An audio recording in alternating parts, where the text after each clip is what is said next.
Breaking news. A wrestler in New Jersey told that he would need to cut his dreadlocks, cut his hair, or else he would forfeit the match. A young man's culture, his identity, literally stripped from him on the sidelines as his peers looked on. And don't forget about in Alabama. What about the woman told that, we got a job offer for you, but under one condition. You're going to need to get rid of those dreadlocks because the HR representative basically said, those tend to get messy. That one condition led to the woman saying, oh, you know what, I'm good on this job. That job offer was later rescinded. And what about in Texas? Y'all know Texas gone Texas, right? Oh, yeah. What about the young man just outside of Houston, ready for graduation, told that, you know what, young man, you're going to have to trim those dreadlocks. That's not going to work around here. Now, the school, I give them some credit. They cited a policy. That policy basically said that young men could not have hair that went past their ears. Here's the problem with that policy. An attorney went back through the school's old yearbooks, and that attorney found that that policy wasn't being handled the same way across the board. Young white males in the school yearbooks with hair past their ears. Can you believe people are still being judged by how they choose to wear their hair? All right, I need a little audience participation. How many of you have blonde hair? That's not your natural color. Okay, I see you. What about anybody got some gray strands that you dyed recently? Okay. And what about extensions? It's okay, baby. You can raise your hand down here. That's fine, too. Yes. Now, what if I told you, listen, you can't come in here with your blonde hair. I don't care if it's your natural color or not. You're going to have to dye that black because that's the only color hair we taking around here. So you couldn't get the job simply because of the way you chose to wear your hair. Same thing with my ladies in the sink with extensions. I saw y'all in the back. If you come in and I say, look, you're going to have to take those extensions out, you're going to look at me like I had a problem, right? Yeah, because that's not what we do. Well, it's exactly what's happening to black men, women, and children across the country, you guys. People are still being judged by their hair. There are still policies on the books that make it where someone with their natural hair literally has to show up with a public facade. It's what I did for many years. What if I told you you could just be your whole self without fear of what others will say about you?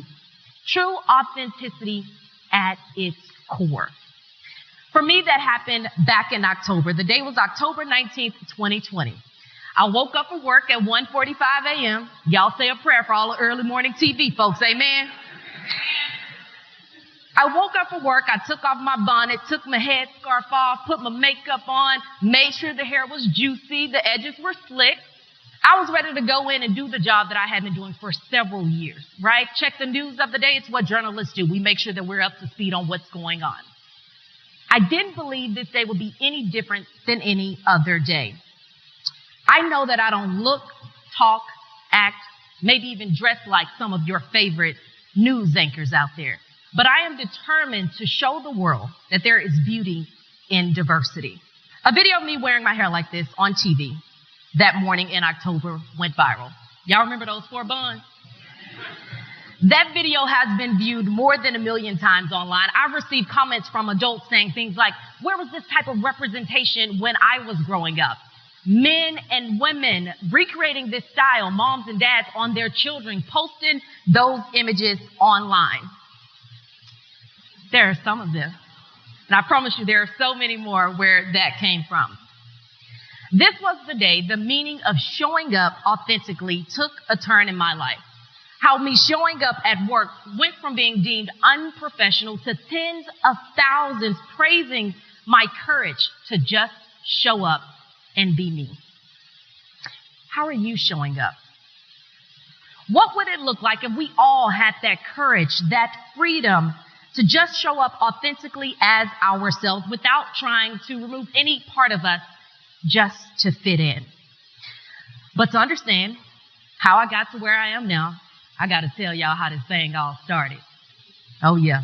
I didn't always have the courage to just show up and be me. I was born to two 16-year-old teenage parents. I am the second to the oldest of 16 siblings. My single grandmother, Betty, raised me. My grandmother would teach me all of what I've come to know about most of the world and a whole lot about myself. She was the epitome of authenticity. She was the woman when she walked in the room, baby, you was going to know she was there because she was going to tell you how she felt about whatever it was, right or wrong. That was my grandmother. So for so long, I always wanted to make sure that I was showing up authentically in all spaces. Now, I tell you that quick story about my background because for so long, it took me a while to embrace it. And those things about me weren't all that encouraging. I remember I went to Texas A&M University, and at Texas A&M, you're going to meet a lot of different people from a lot of different backgrounds. I would meet people, and they would say, oh, my parents have been married 10, 20, 30 years. I'm like, oh, great. Don't ask me about my background. My parents were never married. So I was ashamed to share that part of me. I was ashamed that people would find out about my life story. Not to mention, you guys heard me say 16 siblings. I do not share the same mom and dad as any of my siblings. So I was ashamed of those parts of me, and I didn't always have the courage to be authentically me. I was also ashamed to break the mold of what was considered an ideal journalist. I've been a journalist for 7 years now, and for the better part of 5 of those years, that public facade that I told you guys about, I was showing up the same way. Who is that? Y'all? This is how I was wearing my hair when I first got into this business. I showed up as the person who I thought I needed to be to fit into my workspace. It was a hairstyle that I was told would, make me look older, more mature, like somebody who viewers could trust. Y'all trust her? Okay. I don't know. I can promise you this afro that I'm rocking and this southern twang deeply embedded in this Houston, Texas gal, well, it wasn't part of that conversation, okay? Look, knowing that I wasn't the norm, I was challenged with a choice in how I wanted to show up. It's a choice that Black men and women have to face every single day as it relates to what's considered professional and acceptable in the workplace. Studies have shown that when you're able to show up authentically as yourself in the workplace, it is good for everybody, okay? Everybody wins when we're able to show up as our authentic selves, and it makes good business sense. It increases more openness, more collaboration, and more innovation as well. So if that is the case, right, why isn't authenticity in all forms encouraged and celebrated in the workplace? How do we reinforce these inclusive work environments, one where a woman of color doesn't have to contemplate whether or not she can wear her afro to a job interview, afraid that it might be the sole reason why she doesn't land that job? How you show up determines how you show up. And if you're not showing up as your full self in the workplace, you're not allowing yourself the space you need to reach your full potential. And I want to be clear here. This isn't just a conversation about hair and authenticity. It is a matter of representation and inclusivity. So you might be asking, why is hair so important? Why is it so important to authenticity? Why does it even matter? Well, hair is deeply embedded in African American culture. Hair for some Black people is at the core of who we are. Hair for some African tribes was used as a means of communication. Now, for others, it could even be used as a measure of your social status. Hair for me is an expression of who I am. Here's what hair isn't. Hair doesn't determine your level of professionalism. Hair doesn't take away from the work you're doing, and hair does not interfere with your ability to get the job done. Recently, a woman, she sent me an email, y'all. Y'all know I get a lot of emails, right? She sent me an email, and I'm paraphrasing. She writes, I don't want to mess this up. I am so disappointed your news anchor doesn't uphold the professional appearance that news anchors have. Extremely unprofessional large hoops are not considered appropriate in the workplace, or buns on top of your head with unkept hair. Tashara Parker needs a professional makeover ASAP. She ends her email. Now, for the sake of not revealing her name, stick with me. We're going to call her Karina.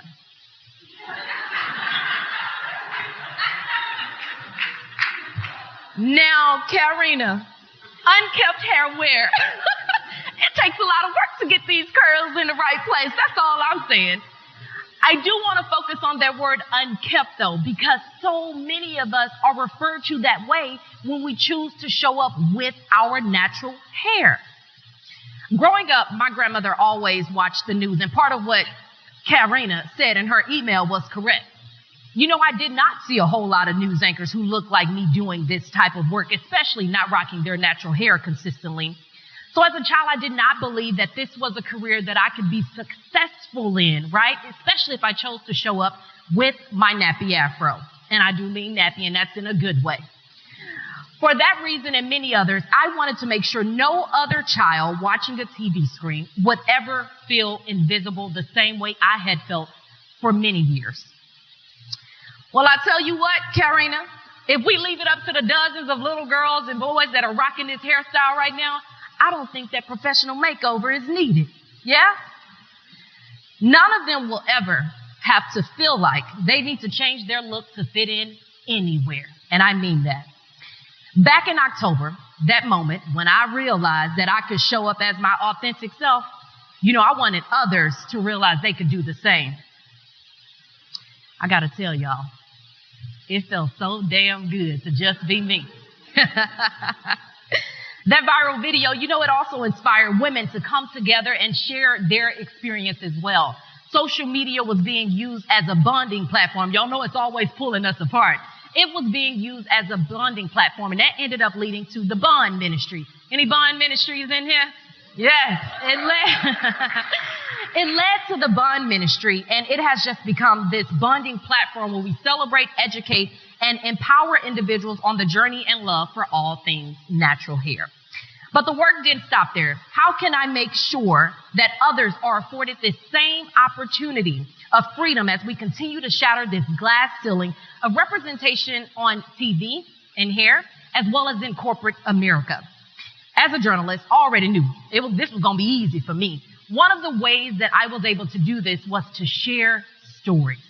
I was able to share stories of other Black women, all from different backgrounds, different career paths, all of that. And one of the things that I learned from sharing those stories is all of our stories were similar.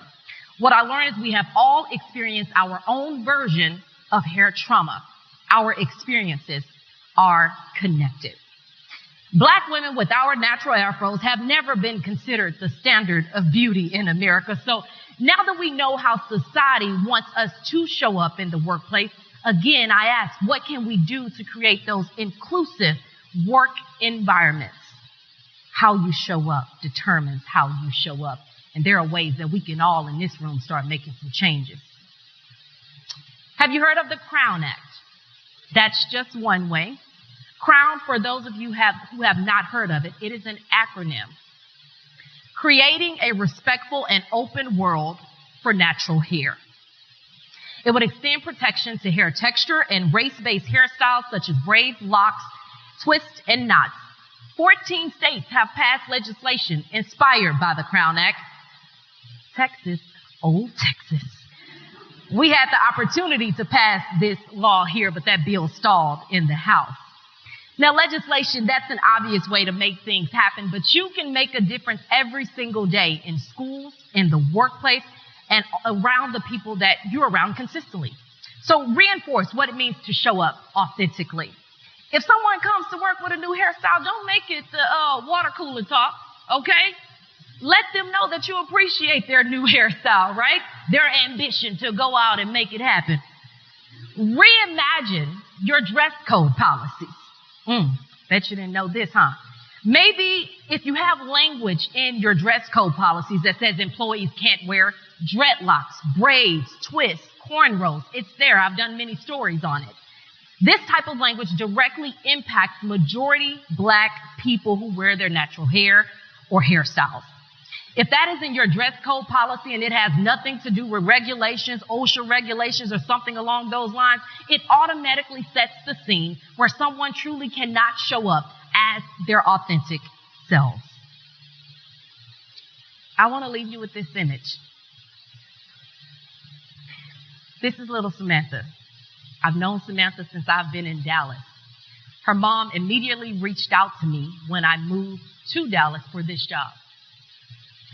Samantha is just 6 years old. Her mom told me she had a newfound confidence. Every morning she wanted to wake up and watch the morning news. Samantha ain't got nowhere to go. Samantha wanted to wake up and watch the morning news. She's 6 years old now.